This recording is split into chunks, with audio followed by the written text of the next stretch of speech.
नमस्कार, मैं हूं नारायण शर्मा और आप देख रहे हैं AINS न्यूज 24 चैनल। अब खबरें विस्तार से।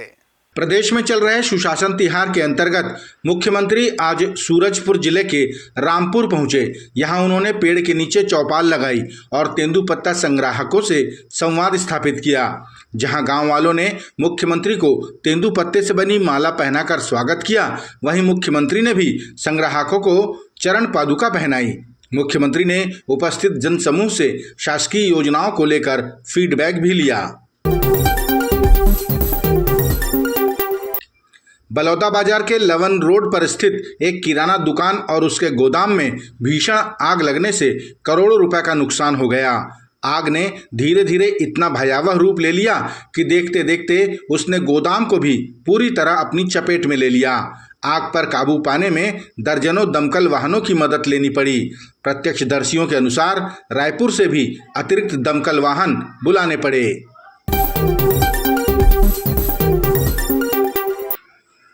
छत्तीसगढ़ कांग्रेस के प्रदेश अध्यक्ष दीपक बैज ने सरकार से सवाल किया कि रायपुर में कमिश्नरेट प्रणाली लागू करने का क्या फायदा हुआ।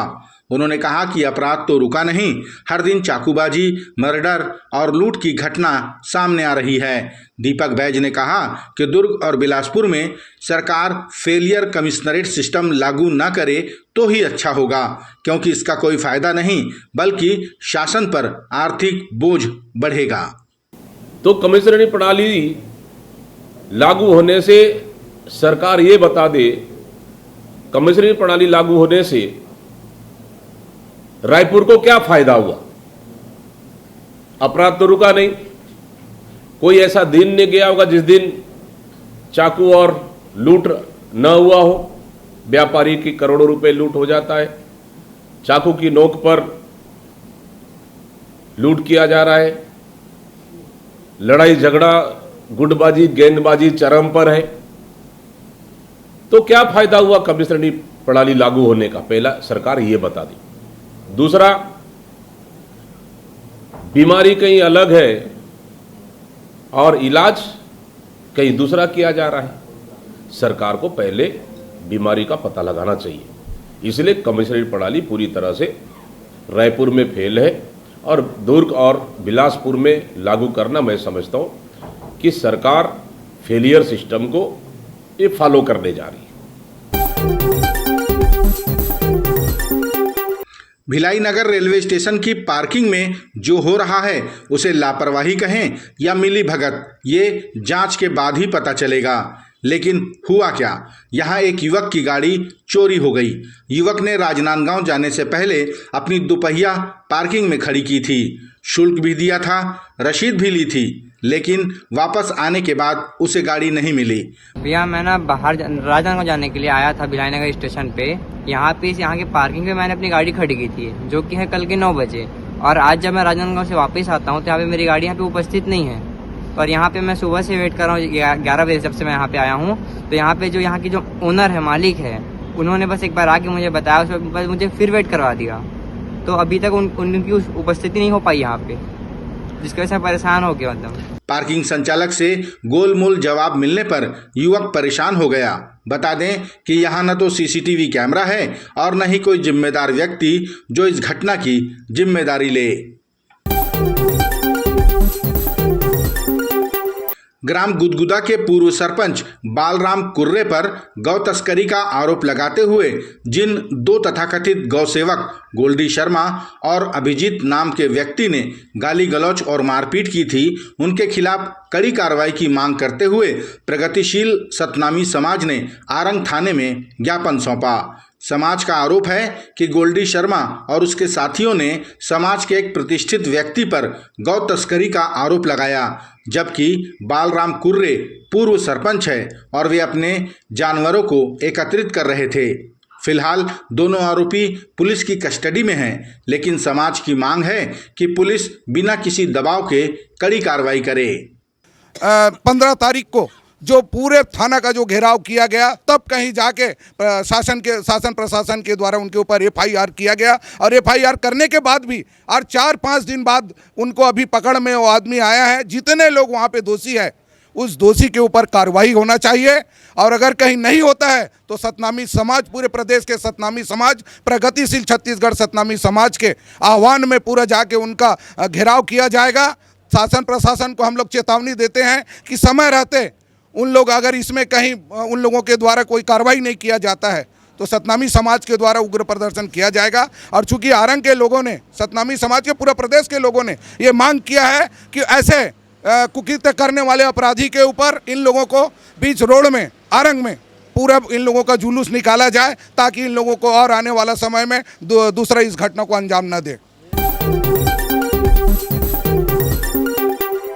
प्रदेश भर में पुलिसिंग सेवा को बेहतर बनाने 400 अत्याधुनिक डायल 112 की गाड़ियां शासन द्वारा प्रदान की गई हैं, जिसमें कोरबा जिले को 22 गाड़ियां प्रदान की गईं।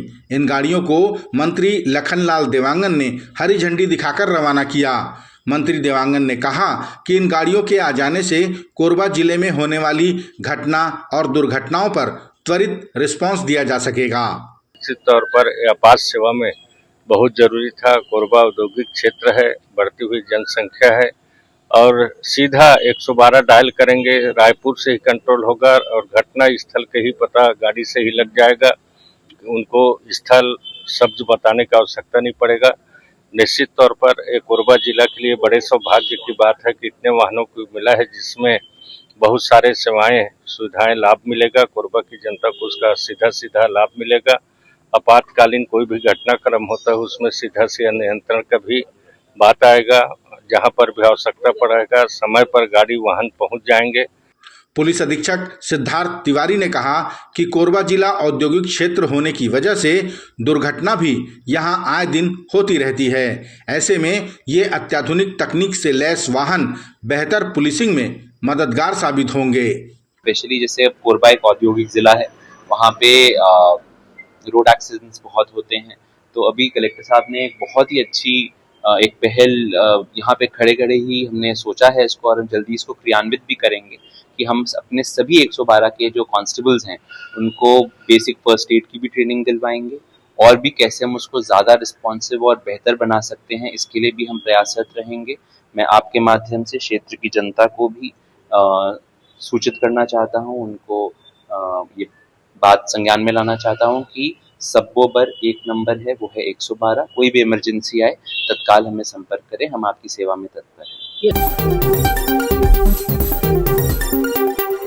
सोशल मीडिया में छत्तीसगढ़ की साय सरकार मंत्रिमंडल के फेरबदल की खबरों को लेकर प्रदेश के स्वास्थ्य मंत्री श्याम बिहारी जायसवाल ने कहा कि बोलने वालों का मुंह तो बंद नहीं किया जा सकता, जिसके मन में जो आता है वो सोशल मीडिया पर लिख देते हैं।